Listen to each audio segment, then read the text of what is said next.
जय माता की। हर हर महादेव। आज मैं आपको सुनाऊंगी हनुमान अष्टक हिंदी में अर्थ सही। तो चलिए आपको सुनाती हूँ। पहले मैं एक छोटी सी बात जरूर बोलती हूँ जो मैं हर वीडियो में बोलती हूँ, बार बार बोलती हूँ और बोलती रहूंगी। आपको पता ही है किसी भी देवी या देवता की पूजा पाठ करने से पहले हमें गणपति जी का स्मरण जरूर करना चाहिए। साथ ही आपको यह भी पता है, जब मैं आपको बताती हूँ कि हनुमान जी की पूजा पाठ करनी चाहिए तो उससे पहले हमें राम जी का स्मरण करना चाहिए।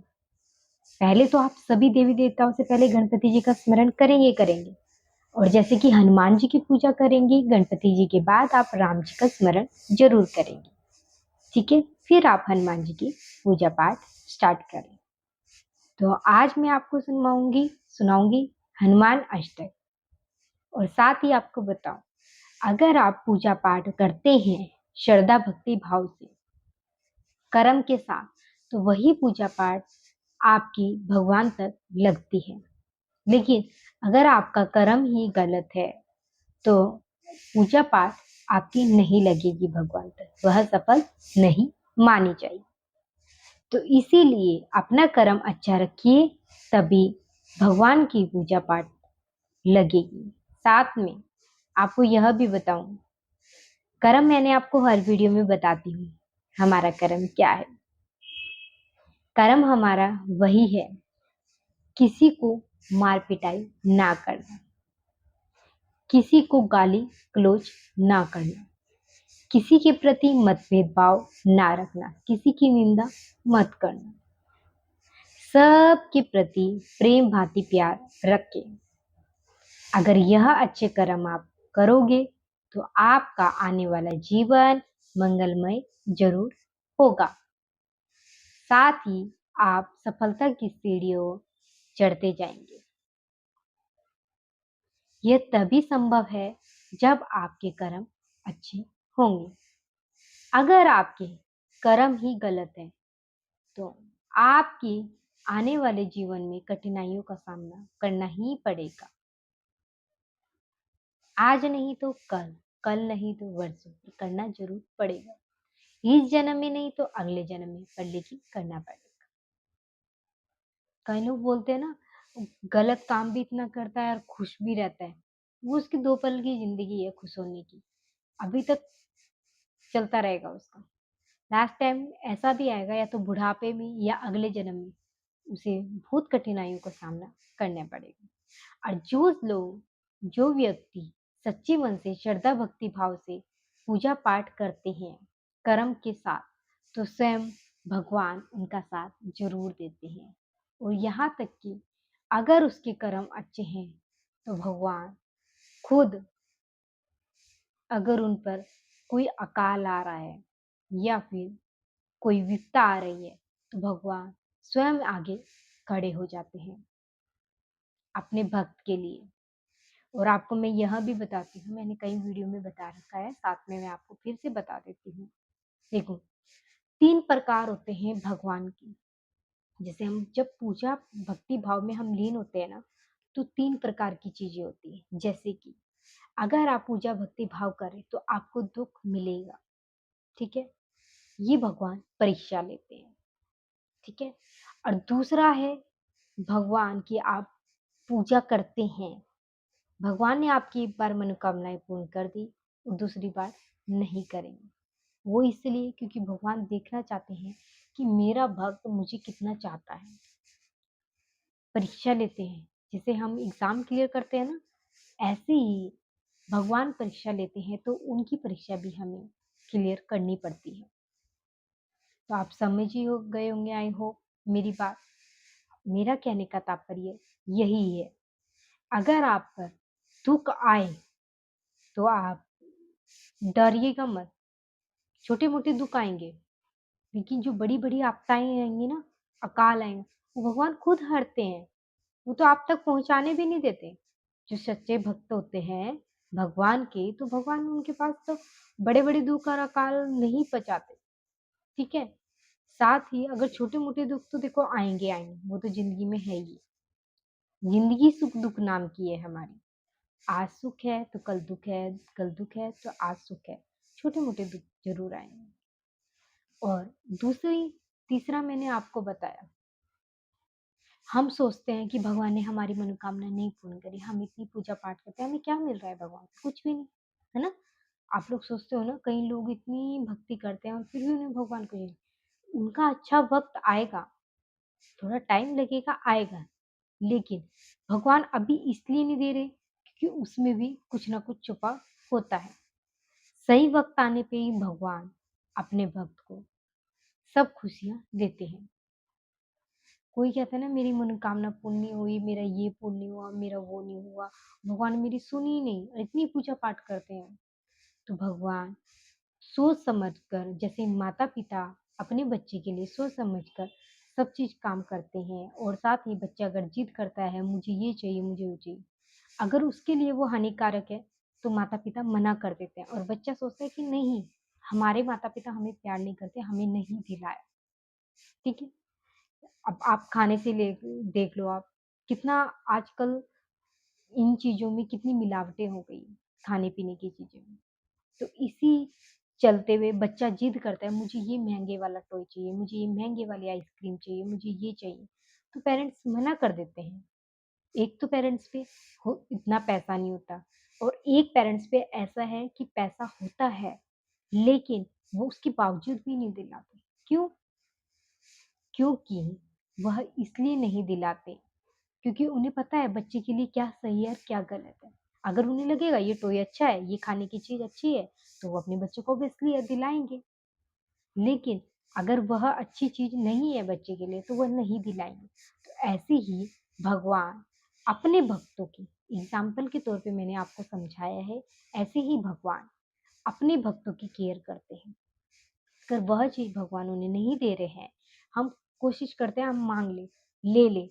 अगर आप ले भी लोगे वो भी आपके से आके फिर चला जाएगा। आपने एक कहानी भी सुनी है ना, माँ पार्वती की माँ ने जिद करके सोने की लंका बनवाई थी। हवन करने के लिए रावण जी को बुलाया गया, तो रावण ने दक्षिणा में ही लंका माँग ली, सोने की लंका। तो वह भी माँ पार्वती को प्राप्त नहीं हुई। तो इसीलिए कहते हैं जो आपके भाग्य में होगा वो भाग कर चल के आएगा और जो आपके भाग्य में नहीं होगा वो आकर भी चला जाएगा। तो इसीलिए अगर आपकी इच्छा है, मनमानी इच्छा है, आपको ये चाहिए, तो धैर्य रखिए, भगवान पर विश्वास रखिए, वो ज़रूर देंगे आपको, लेकिन सही वक़्त आने पे। ये ना हो कि आप इतनी जल्दीबाज़ी करें कि भगवान भी आप पर विश्वास ना करें। विश्वास टूट जाता है भगवान का भी अगर सच्चा भक्त ऐसे करता है। क्योंकि भगवान को पता है उसके लिए क्या सही है और क्या गलत है। ठीक है? देखो आपको मैंने बार-बार बताया ही है, जो बड़ी-बड़ी आपदाएँ हैं, अकाल आ रहा है, तो वो भगवान स्वयं हर लेते हैं। लेकिन छोटे-मोटे दुःख तो आते ही रहेंगे। ये नहीं है कि आप पूजा-पाठ कर रहे हो, आप कहें कभी ये दुःख आ गया, मेरे यहाँ दर्द हो रहा है, वहाँ दर्द हो रहा है, भगवान मेरी सुनते नहीं है, मुझे इतना ऐसा बना दिया है, मुझे इतने दर्द दे रखे हैं। अरे सहन करो, थोड़ा बहुत सहन करो। जो ज़्यादा बड़ा दुःख होगा वो भगवान खुद हर लेते हैं। छोटे-मोटे दुःख तो देखो झेलने ही पड़ेंगे। ऐसा नहीं है, आज तक कोई भगवान ने भी इतना नहीं किया, भगवान की ज़िंदगी में भी ऐसा नहीं हुआ कि वह सुख ही सुख प्राप्त किया। भगवान ने भी अपनी ज़िंदगी में कठिनाइयों का सामना किया है। आपने देखा ही है राम जी ने वनवास का, है ना? तो इसीलिए भगवान ने भी जब सत्य चलता था, उन लोगों ने भी जो देवतागण हैं, जिन पे इतनी शक्ति थी, उन लोगों ने भी कठिनाइयों का सामना करना पड़ा और साथ ही सुख-दुःख भी आया है। ऐसा नहीं है भगवान के पास शक्ति है तो भगवान की ज़िंदगी में खुशी-खुशी का माहौल रहा 24 घंटे, नहीं। तो हम तो वैसे भी इंसान हैं, हमारी ज़िंदगी में भी छोटे-मोटे दुःख आते ही रहेंगे। ये आप ऐसा ऐसा मत सोच लेना अपनी ज़िंदगी का कि आप ये सोच रहे हो कि हम पूजा-पाठ करेंगे, सच्चे मन से करेंगे, श्रद्धा भक्ति भाव से करेंगे, कर्म के साथ करेंगे और भगवान हमारी ज़िंदगी में सुख ही सुख देंगे। अरे छोटे-मोटे दुःख तो आएँगे ही आएँगे। ज़िंदगी किस काम की है अगर? ज़िंदगी किस नाम की है ऐसी? अगर दुःख-सुख ना आए हो। अगर दुखी दुःख है, अब ऐसा भी नहीं होता कि इंसान दुखी ही दुःख झेल रहा है। जब से पैदा हुआ तब से वो दुखी झेल रहा है। उसका भी वक़्त आएगा, चाहे उसका लास्ट टाइम में आए, अच्छा वक़्त उसका भी आएगा, चाहे अगले जन्म में आए, अच्छा वक़्त आएगा। तो इसीलिए आपको कहती हूँ ज़िंदगी का नाम है सुख और दुःख। छोटे-मोटे दुःख ज़रूर आएँगे, लेकिन जो बड़े-बड़े दुःख हैं, वो भगवान स्वयं हर लेंगे, ठीक है? इसीलिए कहती हूँ, छोटे-मोटे दुःख तो आते रहेंगे, लेकिन बड़े-बड़े दुःख के लिए अगर आप चाहते हैं कि हम भगवान की सच्चे मन से श्रद्धा भक्ति भाव से पूजा पाठ करें, कर्म के साथ करें। आपका कर्म ही जोड़ रहा है आपको आपसे। जैसे कि मैं आपको बताऊँ एक एग्ज़ाम्पल के तौर पे एक बात और, जैसे कि आपने कर्म इस जन्म में बहुत अच्छे किए हैं, तो सच बताऊँ और आपने इस जन्म में इतने गरीब हैं, मैं बता रही हूँ एक एग्ज़ाम्पल के तौर पे, आप इतने गरीब हैं कि आप खुद से अपना कुछ भी नहीं ले सकते और कर्म आपके इतने अच्छे हैं ना स्वयं, भगवान भी प्रकट हो जाते हैं आपकी सहायता के लिए। इतने अच्छे कर्म हैं आपके, क्योंकि आप पूजा पाठ भी कर रहे हो, कर्म भी आपके अच्छे हैं। और सच बताऊँ तो या तो लास्ट एंड पे आपकी किस्मत खोलेंगे भगवान और या फिर अगले जन्म में आपको इतना सुख प्राप्त होगा कि जो आपने सामान्य नहीं करा होगा। तो यही है, कर्म आप अगर अच्छे करोगे इसी जन्म से, अभी से अगर आपने जितने भी गलत पाप किए, कितने भी गलत कर्म किए, उन्हीं सभी को छोड़कर भगवान से क्षमा याचना कर कर अभी से आप भगवान का स्मरण करना शुरू कर दीजिए। अगर आप ऐसा करेंगे तो स्वयं भगवान आपका साथ देंगे, ज़रूर देंगे। बस ये है, देखो कर्म ऐसा चीज़ है ना, आपको मैं क्या बताऊँ, जैसे कि मैं ये बोल सकती हूँ, पाप अगर आपने किया है, आपने सोचा गंगा जी में नहा के आए धुल गए, पर कर्म तो नहीं है, वो कर्म ही हो गया। आपने सोचा मैंने वो पाप किया, मैं वो पाप करके आ गया, किसी को मार के आ गया, किसी पिटाई करके आ गया, किसी को गालियाँ दे के आ गया। और मेरा पाप है और मैं गंगा जी में जाके स्नान करूँगा और मेरा पाप मिट जाएगा और यहाँ मैं आधे घंटे तो भगवान को घंटी घुमा के मनाऊँगा, तो भगवान स्वयं हर लेंगे। नहीं, ऐसा नहीं होता है। अच्छा आप तुम्हें एग्ज़ाम्पल के तौर पे एक बात और बताती हूँ। जैसे कि रावण ने इतना पूजा-पाठ किए भगवान शिव की, भगवान ने उन्हें सब चीज़ दिया। लास्ट टाइम पे वो मारा गया, क्यों मारा गया? अपने कर्मों से। कर्म उसके गलत थे तभी तो मारा गया, वरना भगवान ने तो शिव भगवान ने खुद स्वयं उसे आशीर्वाद दिया, हर चीज़ दिया है उसे। ऐसा नहीं हो सकता कि भगवान ने उसे आशीर्वाद दिया तो भगवान का ऐसा आशीर्वाद रहेगा उसे कोई मार ही नहीं सकता। नहीं, यही तो बात है। कर्म कर्म अच्छा करोगे तो अच्छा पाओगे। आपने देखा है ना राक्षस होते हैं, जैसे वो ब्रह्मा से वरदान माँगते हैं या शिव भगवान से वरदान माँगते हैं कि हमें ये चीज़ शक्ति मिल जाए कि हम सुख प्राप्त करें। पर लेकिन जब उनका कर्म आया, माता रानी ने ऐसा रूप धारण किया, राक्षसों का वध किया। क्यों किया? उनके कर्म के हिसाब से किया, क्योंकि उनका कर्म गलत था। तो यही चीज़ कहना चाहती हूँ मैं आपको, भगवान स्वयं अगर आप सोच रहे हो ना कि आप भगवान की मैं इतनी पूजा-पाठ करूँगा, इतनी कि भगवान को मना ही लूँगा, कितनी भी तपस्या कर लूँगा, ठीक है? और उधर आप किसी को मार के या किसी को गाली दे के आए, गलत काम करके आए, ठीक है? और इधर सोच रहे हो आप भगवान स्वयं हमारी सुन लेंगे, कि भगवान की जब मैं इतनी पूजा-पाठ करूँ, भगवान आपकी 1 मिनट के लिए सुनेंगे, लेकिन कर्म नहीं भगवान धो सकते आपका। कर्म तो आपको ही झेलना है। अच्छा करोगे तब भी आप झेलोगे, बुरा करोगे तब भी आप झेलोगे। कहने का मेरा तात्पर्य यही है, भगवान आपका साथ आशीर्वाद देंगे, सब चीज़ देंगे, लेकिन जो आप गलत कर्म कर रहे हैं ना, क्योंकि भगवान ऐसे होते हैं, न्याय के देवता होते हैं। जो आप गलत कर्म कर रहे हो, वो आपके आगे आएगा ही आएगा। चाहे वो आज आए, चाहे कल आए, पर आएगा ज़रूर। चलिए, ज़्यादा ही लंबी वीडियो हो जाती है, टॉपिक मेरे बहुत लंबे-लंबे छिड़ जाते हैं। तो चलिए ज़्यादा टाइम वेस्ट ना करते हुए पहले मैं आपको बताती हूँ हनुमान अष्टक के बारे में और करेंगे हनुमान अष्टक स्टार्ट।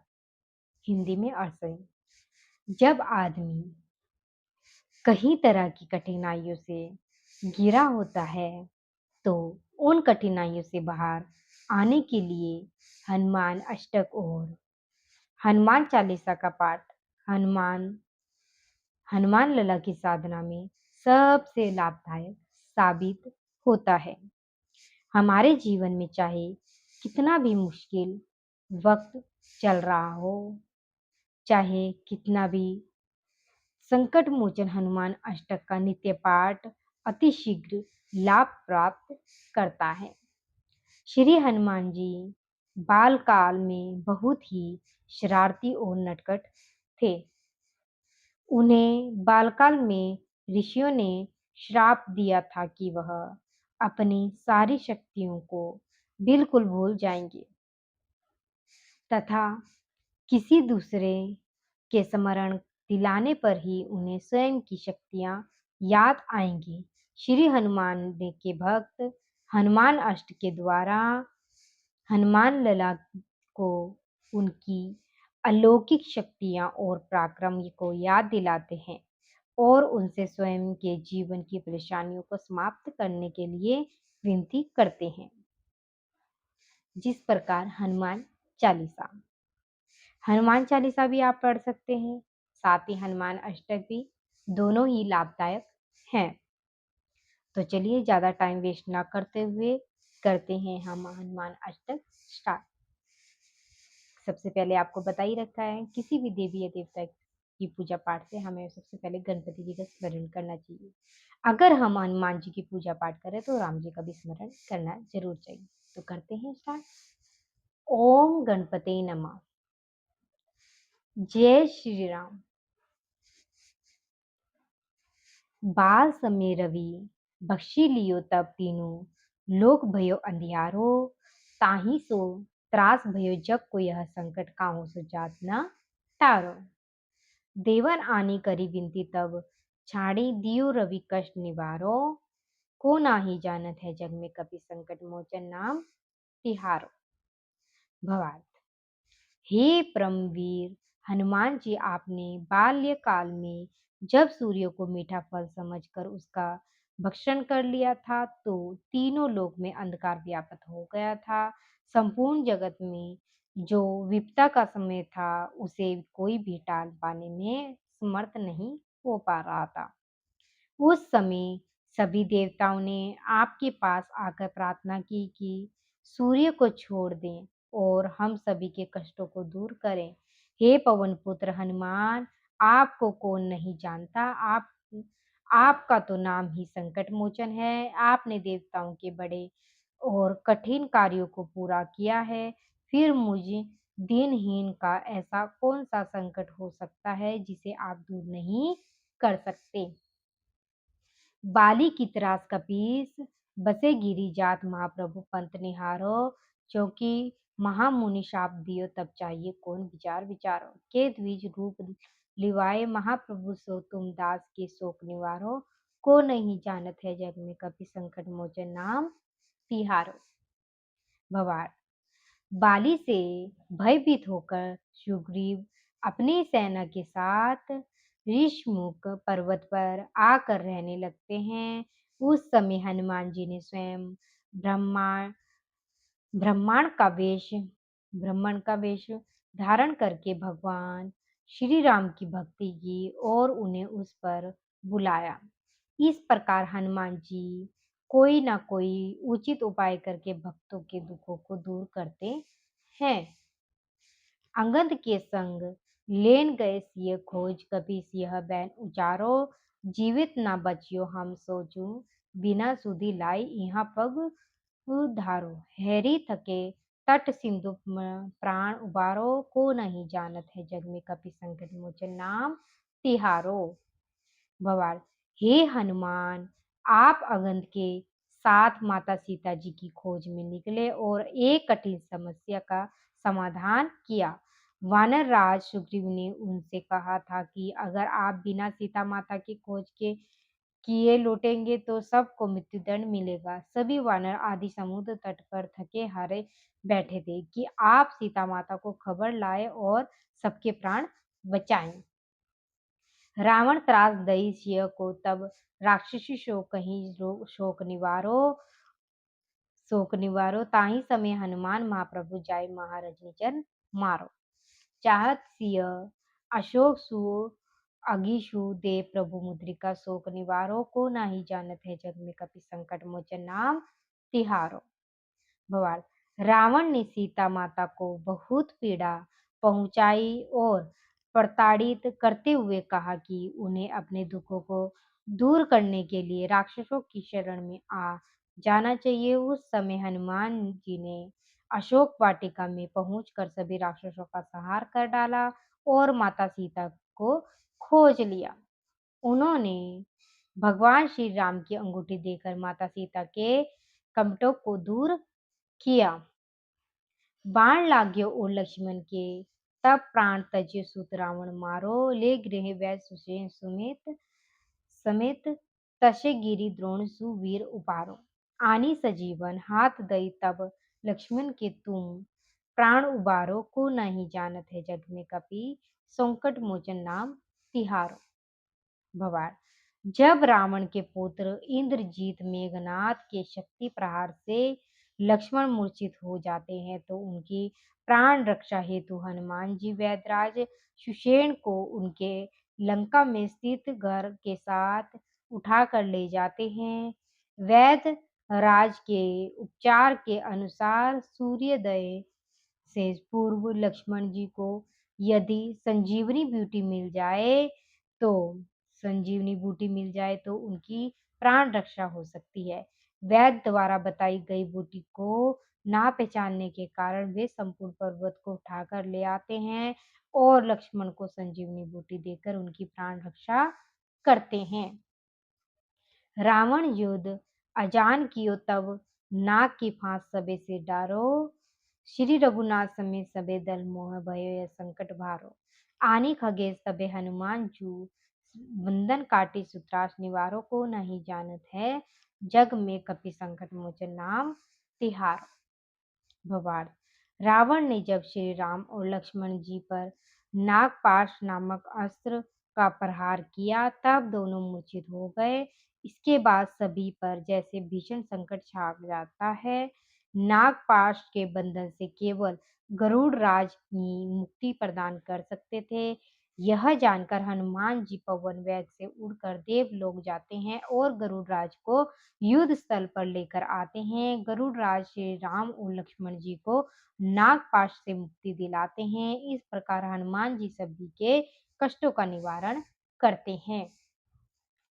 बंधु समेत जबे अहि रावण ले रघुनाथ पताल सिधारो देवही पूजी भली विधि सो भली देव सबे मिली मंत्र विचारो जाय सहाय भयो तब ही अहि रावण सैन्य समेत सहारो को नाही जानत है जग में कपि संकट मोचन नाम तिहारो।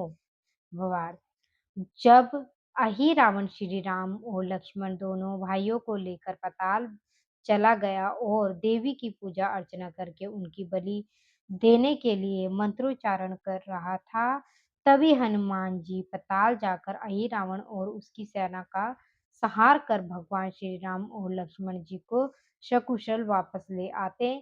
काज किए बड़ देवन के तुम वीर महाप्रभु देखी विचारो कौन सो संकट मोरो गरीब को जो तुम सो नाही जात है टारो। बैगी हरो हनुमान महाप्रभु जो कछु संकट होए हमारो को नहीं जानत है जग में कपि संकट मोचन नाम तिहारो। भवार हनुमान जी ने भगवान श्री राम के सभी कार्य सफलतापूर्वक पूर्ण किए और उनके सभी संकटों का निवारण किया है। महाप्रलापी महाबली हनुमान मुझ गरीब के संकटों का भी नाश कर दो। आप सब जानते हैं और आप ही इन्हें दूर कर सकते हैं। प्रभु मेरे जो भी संकट हैं उन सब को दूर कर दीजिए। लाल दे लाली लसे अरु धरी लाल लंगू ब्रज दे दानव दलन जय जय जय कपिसु। भवार जो लाल रंग का सिंदूर लगाते हैं जिनका शरीर लाल और ब्रज के समान कठोर एवं बलवान है जिनकी लंबी सी पूंछ है और जो राक्षसों का संहार करते हैं ऐसे महाबली हनुमान की जय हो जय हो जय हो। ये थे हनुमान अष्टक जो मैंने आपको हिंदी में अर्थ सहित सुनाया है। साथ ही आपको बता दूं हनुमान अष्टक का पाठ कैसे करें। सनातन धर्म में संकट मोचन हनुमान जी को शिव जी का एक अवतार माना जाता है। श्री हनुमान अष्टक का पाठ समस्त समस्याओं और विपत्तियों से छुटकारा पाने के लिए किया जाता है। कहा जाता है कि हर मंगलवार के दिन हनुमान अष्टक के विधि पूर्वक पाठ से शरीर के सभी कष्ट दूर हो जाते हैं। श्री हनुमान अष्टक का पाठ किस तरीके से करना चाहिए, इसके विषय में कोई विशेष विधि विधान नहीं है। इस अष्टक का पाठ किसी भी समय और कहीं भी किया जा सकता है। फिर भी यदि आप बहुत जल्द लाभ पाना चाहते हैं तो इसके लिए कुछ विशेष नियम हैं जो इस प्रकार हैं, मैं आपको बताती हूँ। शुरू करने से पहले हनुमान जी के साथ भगवान राम जी की एक तस्वीर रखकर उसके सामने मन को एकाग्र करके बैठ जाएं। उसके बाद हनुमान जी और राम जी की तस्वीर के आगे शुद्ध घी का दीपक जलाएं और वहीं पर एक तांबे के लोटे में या गिलास में जल भरकर भी रख दें। इसके बाद पूरे श्रद्धा भाव से हनुमान अष्टक का पाठ शुरू करें। जब पाठ समाप्त हो जाए तो आपको आपको यदि आपने अपने जीवन के कष्टों या समस्याओं से छुटकारा पाने के लिए यह पाठ किया है, तब आप तांबे के लोटे या गिलास में रखे जल को स्वयं पी लें। और यदि आपने यह पाठ दूसरे के लिए किया है, तो उसे वह जल पिला दें। जल के साथ आप श्री हनुमान जी को तुलसी के पत्ते भी चढ़ा सकते हैं। तुलसी के पत्ते पाठ को और अधिक सार्थक बनाते हैं। पाठ की समाप्ति पर इन पत्तों को स्वयं खा लें या दूसरे को खिला दें। इस विशेष विधि से पाठ करने पर कोई भी व्यक्ति जीवन के सभी प्रकार के दुखों और कष्टों से छुटकारा पा जाता है। और साथ ही इसका लाभ कैसे मिलता है, पाठ का यह भी आपको बता देती हूँ। श्री संकट मोचन हनुमान अष्टक के पाठ से व्यक्ति को अनेक लाभ होते हैं। जो व्यक्ति प्रतिदिन हनुमान अष्टक का पाठ करता है, उसे जीवन किसी भी प्रकार के संकट और कष्टों का सामना नहीं करना पड़ता है। और अगर जीवन में किसी भी प्रकार की समस्या आती है तो बहुत जल्द खत्म हो जाती हैं। इसका नियमित रूप से पाठ करने वाले व्यक्ति का बौद्धिक विकास होता है और मानसिक शक्ति एवं शारीरिक बल में असाधारण वृद्धि होती है। संकट मोचन हनुमान अष्टक का पाठ करने वाले व्यक्ति को सभी कोई रोग नहीं होता। वह कभी भी कोई रोग नहीं होता। वह एक स्वस्थ जीवन बिताता है। इसके पाठ से परिवार में धन की कमी नहीं होती, नकारात्मक शक्तियों को दूर करती है, शांति और आपसी प्रेम हमेशा बना रहता है। संकट मोचन हनुमान अष्टक का पाठ करने के संकट मोचन हनुमान पाठ करने से आपके दुश्मनों का नाश होता है और आपका बुरा चाहने वालों लोगों से आपकी रक्षा होती है। साथ ही आपको बता दूं, अगर आप हनुमान अष्टक का पाठ करते हैं या फिर हनुमान चालीसा का पाठ करते हैं तो आपके आने वाले जीवन में मंगलमय तो होता ही होता है। अगर आप किसी परिस्थिति कठिनाई या किसी परिस्थिति से आप जूझ रहे हैं तो वह भी सही हो जाती है, क्योंकि अगर आप हनुमान चालीसा का या हनुमान अष्टक का पाठ करते हैं। अगर कोई भी दुख आ रहा है या फिर आप थोड़ा डरते हो या फिर आपको थोड़ा डर लगता है कि आपको लगता है किसी ने कुछ कर दिया है या आपको कुछ भूत प्रेत बाधा है, तब भी अगर आप हनुमान जी का अष्टक का पाठ करते हैं, हनुमान चालीसा का पाठ करते हैं तो स्वयं वह दूर हो जाता है और साथ ही आपको पूजा भक्ति भाव में लीन करता है और आपके सारे कष्ट दूर हो जाते हैं। लेकिन यह तभी है जब आप सच्चे मन से श्रद्धा भक्ति भाव से पूजा पाठ करते हैं, तभी यह संभव है। अगर आप सच्चे मन से श्रद्धा भक्ति भाव से पूजा पाठ करते हैं। साथ ही आपको मैंने बता दिया है हनुमान अष्टक का पाठ कब और कैसे करना चाहिए। और सच्चे मन से अगर आप श्रद्धा भक्ति भाव से पूजा पाठ करेंगे, कर्म के साथ करेंगे, तो अवश्य ही आपके आने वाले जीवन में मंगलमय ज़रूर होगा। अगर आपकी कोई मनोकामना इच्छा है, तो वह भी शीघ्र पूर्ण होगी।